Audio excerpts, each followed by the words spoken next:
Guardian এবং Reuters জানিয়েছে এই আন্দোলনে কমপক্ষে ১৯ জন নিহত হয়েছেন এবং ২৫০ জনেরও বেশি আহত হয়েছেন। আন্দোলনের মূল কারণ ছিল সোশ্যাল মিডিয়ার নিষেধাজ্ঞা, তবে এটি পরে আরো বৃহত্তর ইস্যু ধারণ করে, যেমন মত প্রকাশের স্বাধীনতা, দুর্নীতি এবং রাজনৈতিক অস্বচ্ছতার দাবির প্রতিফলন। হ্যালো এভরিওয়ান, সবাই কেমন আছেন? আমি সাদ বিন আবির আলভি আছি আপনাদের সাথে। আর আজকের পর্বে আমরা কথা বলবো এমন একটি আন্দোলন নিয়ে যা দক্ষিণ এশিয়ায় লিটারেলি কাঁপায় দিচ্ছে বলতে পারে, এবং তা হলো নেপালের জেনজি রেভলিউশন। সবকিছুই শুরু হয় একটি সরকারি সিদ্ধান্ত থেকে। নেপাল সরকার ২৬টি সোশ্যাল মিডিয়া অ্যাপ নিষিদ্ধ করে দেয়, যার মধ্যে ছিল ফেসবুক, ইনস্টাগ্রাম, ইউটিউব, হোয়াটসঅ্যাপ এবং এক্স, যেটা হচ্ছে পূর্বের টুইটার আর কি। সরকার বলছে এসব প্ল্যাটফর্ম সমাজে বিদ্বেষ ছড়াচ্ছে, আইন শৃঙ্খলা বিঘ্নিত করছে। কিন্তু তরুণ প্রজন্ম এই সিদ্ধান্তকে দেখছে ভিন্নভাবে।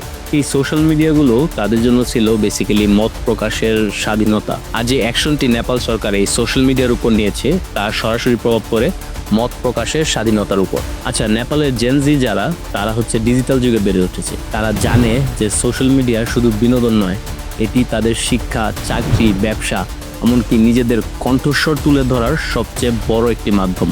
আর যখন সেই মাধ্যমটাই বন্ধ করে দেওয়া হলো, তখনই শুরু হলো ওয়েক আপ জেনজি আন্দোলন। এই আন্দোলন ছিল স্বতঃস্ফূর্ত, দলমুক্ত এবং পুরোপুরি তরুণদের দ্বারা চালিত। নেপালের তরুণরা রাস্তায় নামে, হাতে প্লেকার্ড নিয়ে দাঁড়ায়।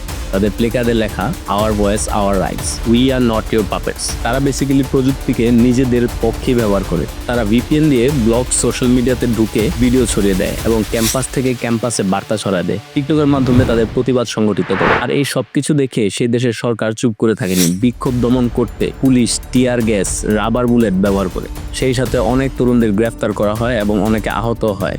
হাসপাতালের বিছানায় কিশোরদের কান্না আর মায়েদের আর্তনাদ, এগুলোই হয়ে ওঠে আন্দোলনের আরেকটি চেহারা, যার কারণে আন্দোলনটি আরো বেগবান হয় এবং মানুষ আরো তীব্রভাবে রাস্তায় নামে। নেপালের একজন জনপ্রিয় মেয়র বালেন শাহ সরাসরি আন্দোলনে না থাকলেও তিনি ফেসবুকে নিজের অবস্থান জানান। তিনি সেখানে উল্লেখ করেন যে তরুণদের কণ্ঠস্বর শুনতে হবে, আন্দোলন যেন রাজনীতিকরণ না হয় সে বিষয়ে মাথায় রাখতে হবে। আর একইভাবে আরএসপি পার্টি প্রকাশ্যে আন্দোলনের ছাত্রদের পাশে দাঁড়ায়। আপনারা ভাববেন না যে সোশ্যাল মিডিয়া বন্ধ করে দেওয়ার কারণে যে আন্দোলন হচ্ছে তা লাইক নর্মাল কোনো আন্দোলন বা সাধারণ কিছু। এই আন্দোলনেও নিহতের সংখ্যা রয়েছে অনেক। গার্ডিয়ান এবং রয়টার্স জানিয়েছে এই আন্দোলনে কমপক্ষে ১৯ জন নিহত হয়েছেন এবং ২৫০ জনেরও বেশি আহত হয়েছেন। আর অন্যদিকে অ্যাসোসিয়েটেড প্রেস সূত্রে জানা যায় ১৭ জন নিহত এবং ১৪৫ জনের মতো আহত হয়েছে। সুতরাং এই অ্যানালাইসিসগুলো আর নিউজগুলো দেখে আমরা বলতে পারি যে নিহতের সংখ্যা আসলে অনেক। আর ১৯ জন নিহতের যে ব্যাপারটা, এটা কোনো সোশ্যাল মিডিয়ার কারণে নয়, এটি অবশ্যই তাদের মত প্রকাশে বাধা আসার ফল। আন্দোলনের মূল কারণ ছিল সোশ্যাল মিডিয়ার নিষেধাজ্ঞা, তবে এটি পরে আরো বৃহত্তর ইস্যু ধারণ করে, যেমন মত প্রকাশের স্বাধীনতা, দুর্নীতি এবং রাজনৈতিক অস্বচ্ছতার দাবির প্রতিফলন। এই আন্দোলনের গভীরতা শুধু নীতিগত না, এটা আত্মপরিচয়ের আন্দোলন। সেখানকার জেনজিরা বলছে, আমরা কে, আমাদের জায়গা কোথায়, আমাদের চিন্তাধারা কি আসলেই গুরুত্ব পায়।